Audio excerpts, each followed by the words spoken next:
Halo para pecinta akselerasi dimanapun kalian berada, bagaimana kabarnya? Kembali lagi bersama saya John, always with two stroke never die. Ya, kenapa never die? Karena selama produsen oli samping masih memproduksi oli samping, dua tak tidak akan pernah mati dan lekang dimakan waktu.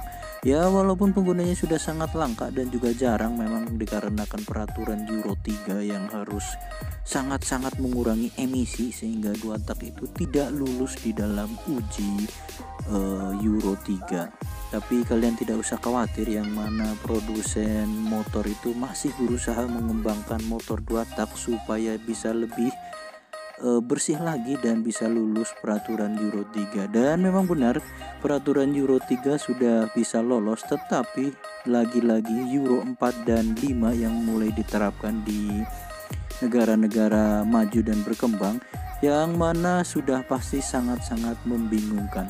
Tetapi perusahaan produsen otomotif bukannya tidak mau mengembangkan, mereka masih tetap berusaha membuat supaya bagaimana caranya agar dua tak itu bisa lulus di Euro 4. Dan memang KTM berhasil membuat motor yang menggunakan direct injection, dua tak menggunakan direct injection, yang mana itu sudah bisa dipastikan lulus di Euro 4 tapi belum lagi Euro 5, dan itu sangat-sangat membagongkan.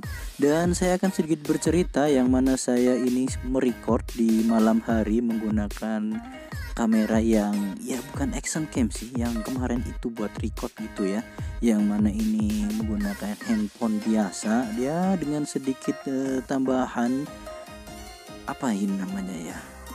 suspel yang dipasang gitu ya. Dan ini kemarin sebenarnya saya record dengan menggunakan ada kesalahan sedikit, yang mana saya lupa memasang splinternya yang buat external mic. Jadi akhirnya suaranya sangat-sangat hancur, dan itu membuat saya agak sedikit termenung gitu ya. Lalu dengan didorongkan oleh keinginan luhur dan juga dunia per YouTuber, saya berpikir bagaimana caranya agar video saya ini tetap bisa diupload. Akhirnya saya putuskan untuk menambah suara di mic eksternal, yang mana di editingnya gimana bro, bayangin loh, dari Cikarang jauh-jauh ke Jakarta pengen record di malam hari, tapi akhirnya kecewa ketika dibuka videonya, ternyata suaranya sangat hancur karena saya lupa menambahkan splitter pada bagian mikrofon yang dimasukkan ke support di handphonenya. Jadi bagaimana ya, akhirnya saya putuskan ya beginilah, saya tambah sendiri, yang mana narasi yang saya buat itu udah sangat matang, tetapi akhirnya pupus begitu saja. Ya, mudah-mudahan masih bisa kalian nikmati untuk videonya, karena menurut saya view-nya lumayan sekali dengan menggunakan kamera handphone saja, yang mana tidak terlalu buruk lah, cuman karena suaranya nanti akan saya kasih tahu di akhir videonya, suara asli daripada record yang saya kesalahan teknis gitu ya. Dan untuk para bikers, jangan lupa ini kalau di Semanggi, mau di siang ataupun di malam hari, kalian tuh jangan ngambil jalan lurus ya, dikarenakan itu si mbak-mbak yang lurus itu pasti langsung dicegat sama bapak polisi ya. Dikarenakan motor roda 2 itu tidak boleh lurus ya, jadi kalian harus memutar ke kiri, belok ke kiri sini, dan langsung di depan ini kalian ke kanan. Buat para bikers yang mungkin baru memasuki daerah Sudirman Tamrin, mungkin banyak sekali yang lupa ataupun tidak tahu, sehingga main lurus saja dan akhirnya pasti kalian kondangan. Dan ini yang sangat membagongkan sekali ya dari record yang ini adalah sudah jauh-jauh gitu ya bro. Gokil banget gak sih? Suaranya hancur banget, dan nanti akan saya kasih tahu di akhir videonya. Dan saya akan bercerita sedikit tentang dua tak, yang mana produsen Garbutala ini memproduksi motor dua tak, dan mereka yang paling gencar-gencarnya di era tahun 90-an sampai 2000, yang selalu mempertahankan dua tak, yang mana produsen pesaingnya yaitu Honda sudah berhenti memproduksi dua tak dan selalu mengembangkan motor empat taknya. Dan memang di era tahun 60-an ya, yang mana 1960, motor 2 tak itu sangat-sangat payah dikarenakan apa ya, dulu tuh motor 2 tak hanya dibuat untuk motor-motor yang masih dipasang di sepeda, dan juga mesin potong rumput, dan juga apa itu, mesin penggiling tepung. Kalian tahu gak sih, itu semuanya menggunakan teknologi 2 tak. Dan berterima kasihlah kepada Om Walter Kaden. Ini dia orangnya, seorang insinyur dari Jerman, yang mana dia berusaha mengembangkan 2 tak, yang bagaimana caranya supaya 2 tak ini tetap bisa menjadi juara di Grand Prix. Dan benar saja, akibat daripada usahanya yang mana memanfaatkan teknologi action chamber, yang dia telah merombak, yang mana pada bagian knalpot exhaustnya dia buat agak cembung gitu ya. Makanya kalian sering lihat motor 2 tak itu sekarang di bagian knalpotnya agak melembung. Itu bukan agar bunyinya cereng ceng ceng ceng ya guys, jadi supaya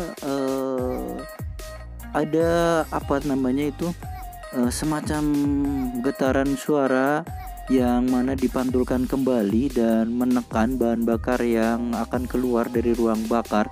Karena seperti kalian tahu, motor 2 tak tidak ada klep yang menahan bahan bakar yang berada di ruang bakar, sehingga terbuang begitu saja ikut bersama sisa pembakaran. Dan itu dipikirkan oleh Om Walter Kaden, yang akhirnya dia membuat sistem expansion chamber itu, yang mana sampai saat ini kita masih gunakan, dan itu sangat-sangat menghasilkan. Dan memang pada tahun 1965, yang mana 2 tak mendominasi Grand Prix dunia dan sempat menjadi juara dunia yang tidak terkalahkan di motor 250 cc dan juga 500 cc, yang mana semua itu akibat daripada Om Walter, yang mana dia mengembangkan bagaimana caranya supaya pembakaran motor 2 tak itu bisa bertahan dan torsinya tidak terbuang. Dan itulah perjalanan motor 2 tak yang sampai sekarang kita bisa lihat, di mana bagian knalpotnya selalu mengembung gitu ya. Itu semua ada perhitungannya yang sangat-sangat teliti ya, yang mana itu sangat berfungsi untuk pembakaran di ruang bakar.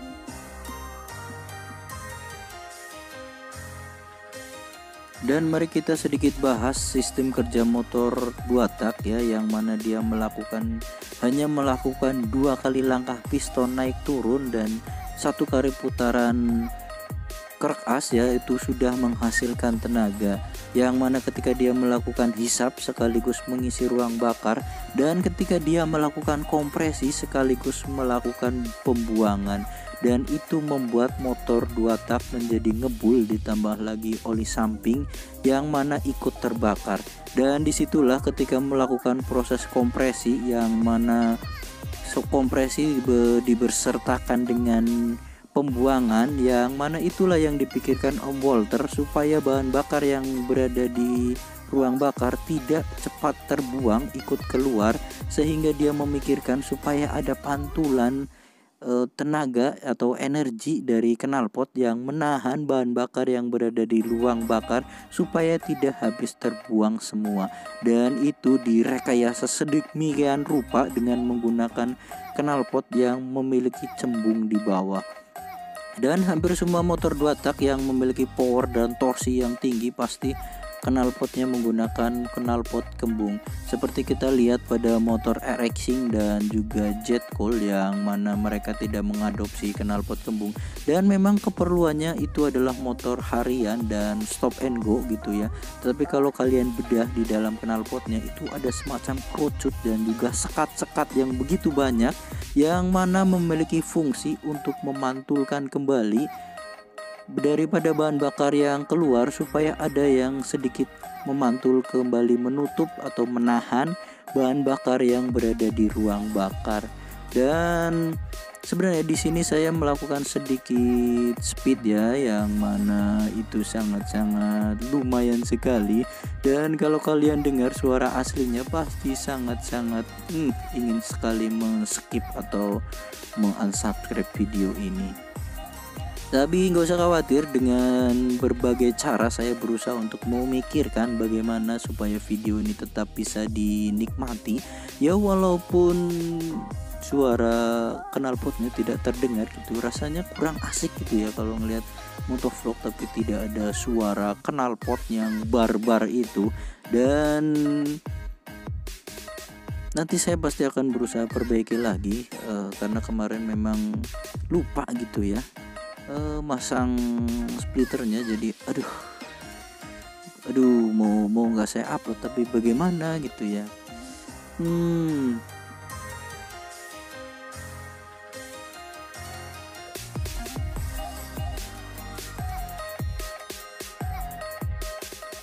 Dan buat kalian yang ingin memulai membuat seperti kemarin saya bilang, membuat vlog, jangan nunggu punya kamera action cam yang harganya mahal untuk menghasilkan gambar dan juga suara yang jernih.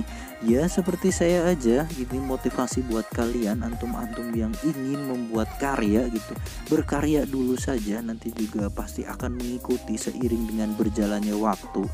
Dan jangan lupa di saat di jalan kalian boleh barbar tapi selalu patuhi rambu-rambu lalu lintas, dan juga hormati pengguna jalan lain gitu ya, seperti abang-abang ini dan juga adik-adik ini yang suka bersepeda di malam hari. Kalian utamakan dulu mereka ya, biar bagaimanapun mereka punya hak menggunakan jalan gitu ya. Dan seperti kalian tahu, kalau sepeda itu bebas saja, dia lurus juga tidak akan ditangkap gitu ya. Kalau roda 2 itu tidak boleh lurus, kalian tetap harus berputar di sini kalau kalian mau mengarah ke Senayan. Dan pesan-pesan saya adalah buat kalian jangan terlalu lemah dan harus selalu barbar atau harus selalu memacu adrenalin kalian supaya otak kalian tidak lemah dan tidak mudah diintimidasi oleh orang lain. Karena kalau kalian terlalu lemah, akan banyak orang-orang jahat yang memanfaatkan kalian, mengintimidasi kalian, mencuci otak kalian untuk kepentingan mereka.